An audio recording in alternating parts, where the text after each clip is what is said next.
Hi there and good afternoon to you. Thank you so much for joining us today. We start today with a look ahead to what's to be expected on a really busy weekend. Tomorrow, hunters hit the woods for the first day of the Minnesota deer firearms season. Twin Cities Con is starting right now, but first, all eyes are on the Vikings this weekend as they take the field without Kirk Cousins at quarterback. They have two options for Sunday's game in Atlanta. Rookie QB Jaren Hall and veteran journeyman Joshua Dobbs, who they traded for just a few days ago. Dobbs had his first practice with the Vikings this week, and he's not expected to start Sunday. The team says they're going with the rookie this week, but Dobbs will bring some depth to the quarterback room. Obviously, I've been put in some drastic situations over the last 12 months. So my confidence is high. Like, I've done it. Done it at a high level. So I'll do it again. You know, I'm excited to jump into the playbook, jump into the QB room, and just help out however I can. Well, kickoff is at noon on Sunday. Good luck. Well, tomorrow, hundreds of thousands of Minnesota hunters will head out for this year's deer season. This year, there's new online tools for hunters meant to help the DNR with their research. They want you to log on to their website, preferably every day that you're out hunting. And then the website will bring up a survey asking where and when you're hunting, how many deer you see, and their genders. We're interested not only if you saw deer that day, but if you didn't see any deer that day too.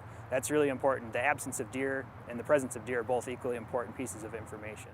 Deer hunters will have until January 15th to log their entries. Twin Cities Con is back. It started just minutes ago, and later in the show, we have some very special guests live in the studio with everything you need to know before you head over.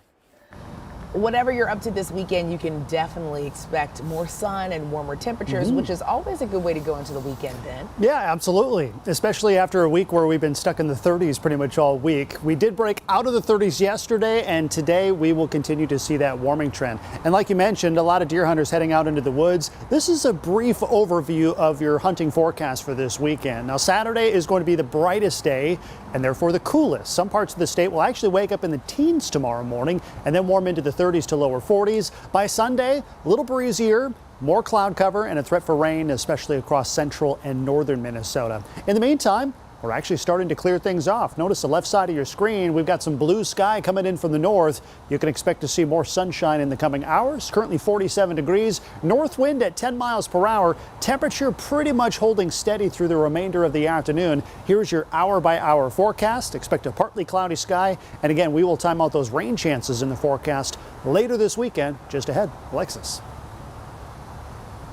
Ben, thank you. Today, Secretary of State Antony Blinken is both doubling down on U.S. support for Israel while also calling for the protection of civilians in Gaza.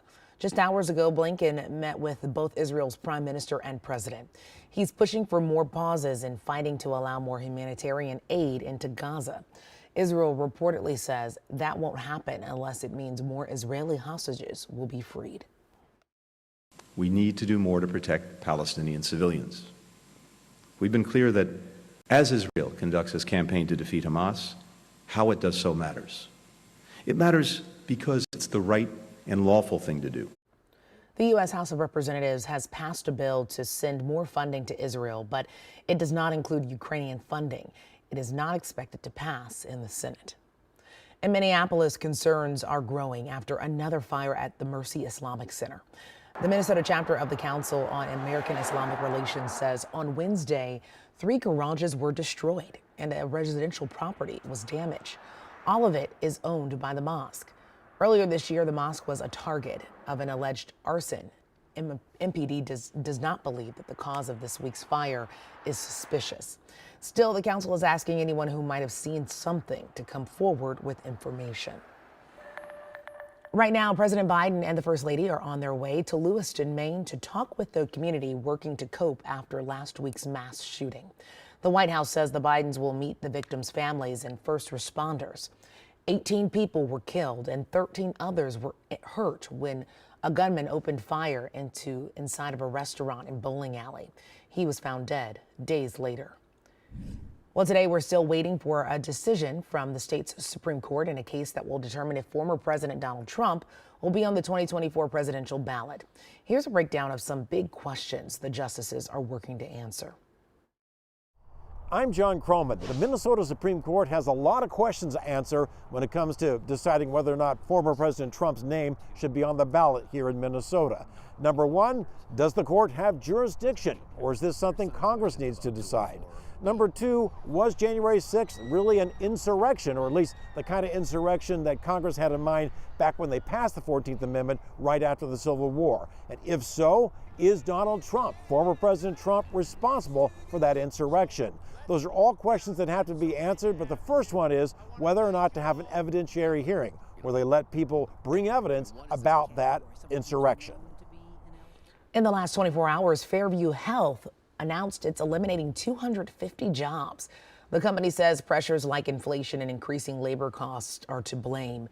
Some of the positions will not be filled, others are layoffs. In a statement, Fairview said the jobs are a mix of full and part-time positions, making up 1% of its workforce. Well, next Tuesday, we're headed to the polls in Minnesota, and although it's an off-year election, there are still a lot of important decisions that will be made by voters. Here's what you can expect. When Minneapolis voters head to the polls on Election Day this coming Tuesday, the city council is going to be the only thing that's on their ballot. And this year, it's a big city council race because you've got all 13 seats in Minneapolis up for grabs, including 2 open seats where the incumbents are not running for re-election. This, of course, has huge implications for Mayor Frey's agenda. Right now, he typically is able to have a voting majority on the council due to some centrist moderates as well as a few swing votes. But the progressive wing does exist on the Minneapolis City Council, and they will be trying to grow their ranks through this election. Well, today we know more about the funeral services for former UMD hockey player and Hibbings native Adam Johnson.